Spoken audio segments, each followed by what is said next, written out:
So in this recipe, we're going to use molasses. Super weird. This is what he has to say about it. It's called a black stripe. This one is submitted as a curiosity rather than as a drink. There's kind of a lot of those in this book.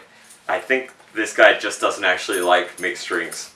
It is definitely not an aperitif cocktail. It's also sometimes served as a hot drink. See hot grog. Hot grog. I actually think this would probably be better hot, but it's like not a hot drink kind of day today. So we're not doing that. So we'll start with the molasses part. It's 1 part molasses. It's molasses and rum, so this pouring part's going to take 25 years because it's molasses. It's a lot of molasses.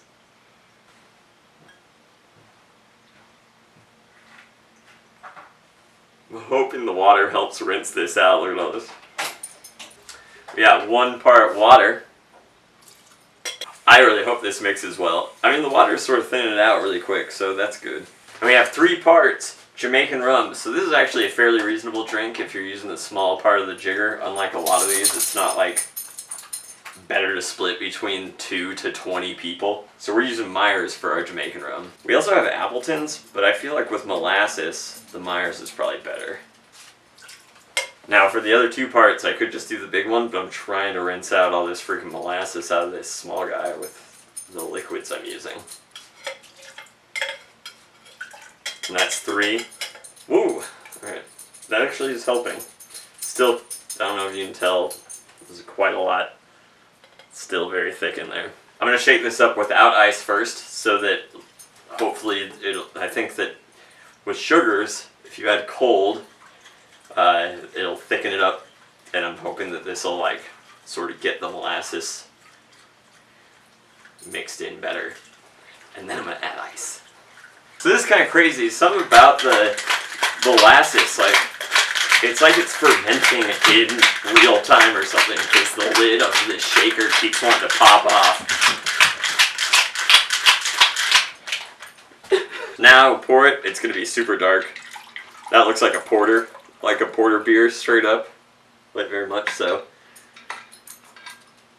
And the molasses is so thick, you could probably add yeast to this and like make a tiny batch of beer. So we're going to try this thing.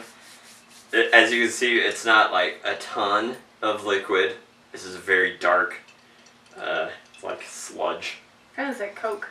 Yeah, it smells like Coke. Sorry, I just wanted to smell it. It smells a lot like Coke.